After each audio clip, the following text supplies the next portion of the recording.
Hi అండి, welcome back to my channel Kothuri blogs. ఈరోజు వీడియోలో నేను ఊతప్పం చేస్తున్నానండి.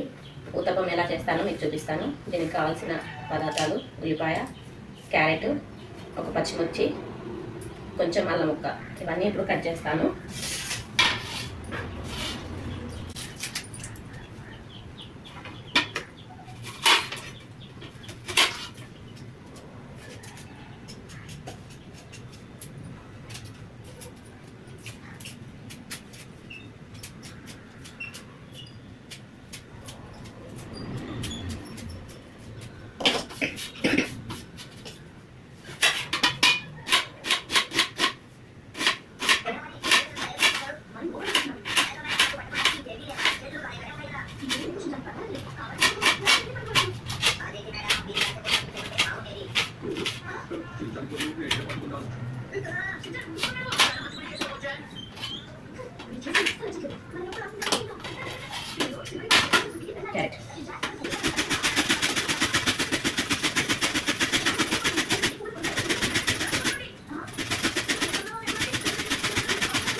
చూడండి, అన్ని వేసి ఇందులో కలిపేసాను కదా, ఇలా ఉంటే సరిపోతుంది. మరి పలచగా చేసుకోకూడదు ఈ ఊతప్పానికి.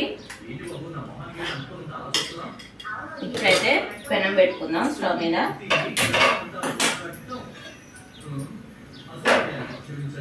ఇది ఉక్కు పెనం అండి, బాగా హీట్ రావాలి. ఒక 5 నిమిషాలు పడుతుంది ఇది హీట్ రావాలంటే. ఉక్కు పెనం మీదనే దోశలు వేసుకుంటే చాలా బాగుంటాయి. చూడండి, ఇలా ఉండాలి. మరీ చిక్కగా ఉండకూడదు, అలానే మరీ పలుచగా ఉండకూడదు. ఇలా ఉండాలి. ఇలా ఉంటే కరెక్ట్గా సరిపోతుంది. అన్నీ వేసుకున్నాం కాబట్టి చట్నీ కూడా ఏం అవసరం ఉండదండి, ఉత్తగానే తినేయచ్చు అనమాట. ఇప్పుడు ఈ పెనం హీట్ రావడానికి ఒక 5 నిమిషాలు పడుతుంది. ఇందులో జీలకర్ర వేయటం మర్చిపోయానండి. జీలకర్ర అయితే వేస్తున్నాను, 1 స్పూను. జీలకర్ర ఎక్కువగా వేసుకుంటేనే బాగుంటుంది. జీలకర్ర వేసుకొని కలిపేసుకుందాం.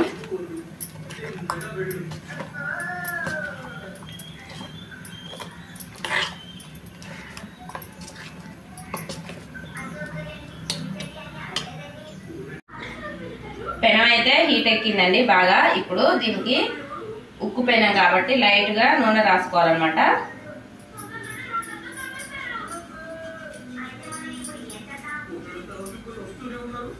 లైట్గా నూనె రాసాను. తర్వాత ఈ పిండిని ఒకసారి మళ్ళీ కలిపేసుకొని, ఎందుకంటే ఉల్లిగడ్డలు ఇవన్నీ అడుక్కు వెళ్తాయి కాబట్టి ఒకసారి కలిపేసిన తర్వాత ఇప్పుడు ఊతప్పం వేసుకోవాలండి.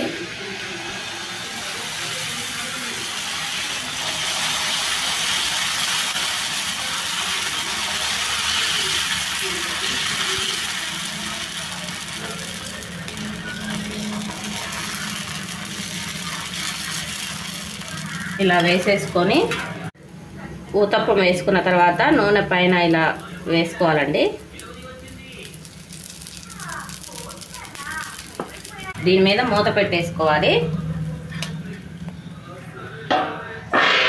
మూత పెట్టేసుకుంటే స్టీమ్ మీద ఉడుకుతుంది అనమాట, ఆవిరి మీద పైన కూడా ఉడుకుతుంది, మంచిగా ఉంటుంది అనమాట. ఎప్పుడైనా ఊతప్పానికి మూత కంపల్సరీగా పెట్టుకోవాలండి, అప్పుడే మంచిగా చుట్టూ కూడా కరెక్ట్గా ఉడికిపోతుంది అనమాట. ఇప్పుడు ఒక 2 నిమిషాలు ఇలాగే మూత పెట్టి ఉడికించుకోవాలి. అయితే ఒకసారి మూత తీసి చూస్తానండి.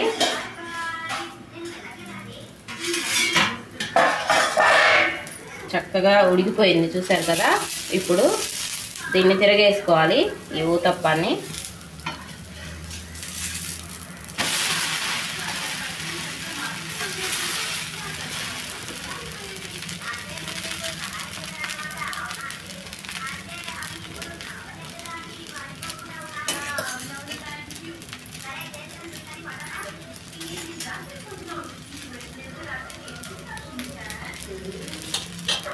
తిరగేసుకున్న తర్వాత ఒక 2 నిమిషాలు అలాగే ఉంచుకోవాలండి.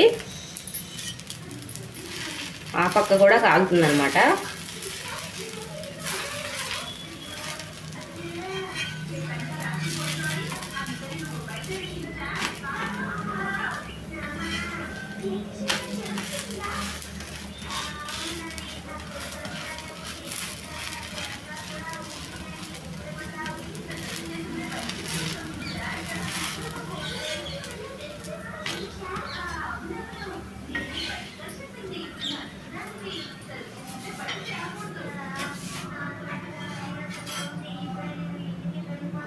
అంతే అండి, ఎంతో టేస్టీగా ఉండే ఊతప్పం అయితే రెడీ అయిపోయింది. దీన్ని చట్నీతో కానీ, పల్లి చట్నీతో కానీ, టమాటా చట్నీతో కానీ, అసలు చట్నీలు కూడా ఏం అవసరం లేదు, డైరెక్ట్గా తినేయచ్చు అనమాట. ఊతప్పం మీరు కూడా తప్పకుండా ట్రై చేయండి, చాలా చాలా బాగుంటుంది. Okay friends, bye.